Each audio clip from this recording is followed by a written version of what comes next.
कबीरदास जी ने कहा है कि श्रम से ही सब कुछ होत है और बिन श्रम मिले कुछ नाहि। सीधे उंगली घी जमो कबसु निकसे नाहि। कहने का तात्पर्य यह है कि श्रम से बिना कुछ नहीं मिल सकता। जैसे कि अगर घी जम जाए तो उसको सीधे उंगली से नहीं निकाला जा सकता। तो नमस्कार दोस्तों, मेरा नाम प्रेम प्रकाश पांडे है। आज अपने चैनल पर एक नई बेहतरीन मोटिवेशनल स्टोरी लेकर के आया हूं, जिसके जरिए जानते हैं कि मेहनत के फल का क्या महत्व होता है। तो चलिए, चैनल को सब्सक्राइब नहीं किया, सब्सक्राइब कर लीजिए और सुनते हैं यह स्टोरी।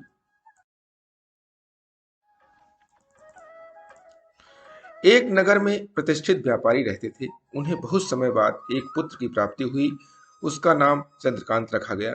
चंद्रकांत घर में सभी का दुलारा था। अति कठिनाई एवं लंबे समय इंतजार के बाद संतान का सुख मिलने पर घर के प्रत्येक व्यक्ति के मन में व्यापारी के पुत्र चंद्रकांत के प्रति विशेष लाड प्यार था, जिसने चंद्रकांत को बहुत बिगाड़ दिया था। घर में किसी भी बात का अभाव नहीं था। चंद्रकांत की मांग से पहले ही उसकी सभी इच्छाएं पूरी कर दी जाती थी। शायद इसी के कारण चंद्रकांत को ना सुनने की आदत नहीं थी और ना ही मेहनत के महत्व का अभ्यास था। चंद्रकांत ने जीवन में कभी अभाव नहीं देखा था, इसीलिए उसका नजरिया जीवन के प्रति बहुत अलग था। और वहीं व्यापारी ने कड़ी मेहनत से अपना व्यापार बनाया था। ढलती उम्र के साथ व्यापारी को अपने कारोबार के प्रति चिंता होने लगी थी। व्यापारी को चंद्रकांत के व्यवहार से प्रत्यक्ष था कि उसके पुत्र को मेहनत के फल का महत्व नहीं पता। उसे आभास हो चुका था कि उसके लाड प्यार ने चंद्रकांत को जीवन की वास्तविकता और जीवन में मेहनत के महत्व से बहुत दूर कर दिया है। गहन चिंतन के बाद व्यापारी ने निश्चय किया कि वो चंद्रकांत को मेहनत के बल फल का महत्व स्वयं सिखाएगा, चाहे उसके लिए उसे कठोर ही क्यों ना बनना पड़े। व्यापारी ने चंद्रकांत को अपने पास बुलाया और बहुत ही तीखे स्वर में उससे बात की।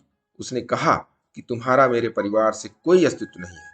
तुमने मेरे कारोबार में कोई योगदान नहीं दिया है, इसलिए मैं चाहता हूं कि तुम अपनी मेहनत से धन कमाओ, तभी तुम्हें तुम्हारे धन के मुताबिक 2 वक्त का खाना दिया जाएगा। वह सुनकर चंद्रकांत को ज्यादा कोई फर्क नहीं पड़ा। उसने उसे क्षण भर का गुस्सा समझ लिया, लेकिन व्यापारी ने भी ठान रखी थी।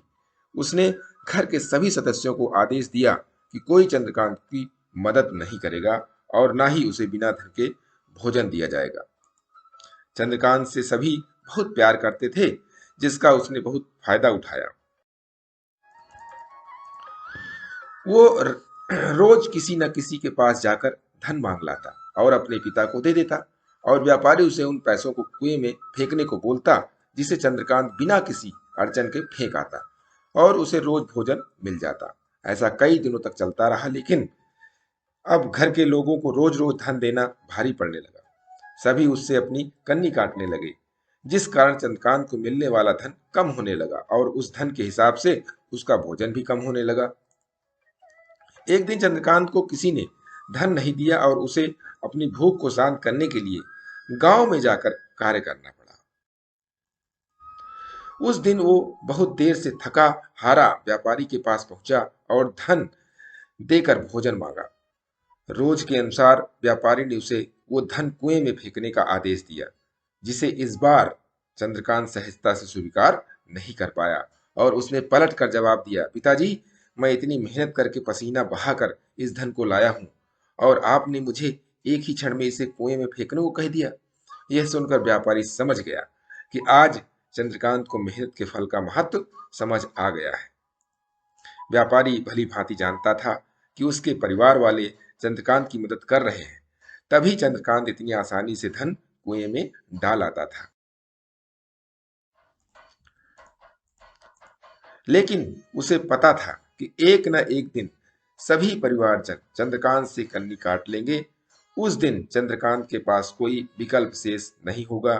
व्यापारी ने चंद्रकांत को गले लगा लिया और अपना सारा कारोबार उसे सौंप दिया। दोस्तों, आज के समय में ऐसे ही कई परिवारों की संतानों को मेहनत के फल का महत्व पता नहीं होता है, और ऐसे में यही दायित्व उनके माता पिता का होता है कि वो अपने बच्चों को जीवन की वास्तविकता से अवगत कराएं। लक्ष्मी उसी के घर में आती हैं जहां उसका सम्मान होता है। मेहनत ही एक ऐसा हथियार है जो मनुष्य को किसी भी परिस्थिति से बाहर ला सकता है। व्यापारी के पास इतना धन तो था कि चंद्रकांत और उसकी आने वाली पीढ़ी बिना किसी मेहनत के जीवन आसानी से निकाल लेते।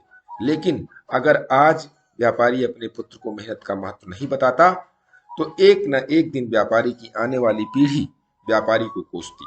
इसीलिए दोस्तों, हमें भी अपने बच्चों को मेहनत के फल का महत्व सिखाना चाहिए और उनके भविष्य को उज्जवल बनाना चाहिए, और बनाते रहिए। प्रतिदिन सुबह 5:30 बजे एक नई कहानी, एक नई उमंग से करें दिन की शुरुआत।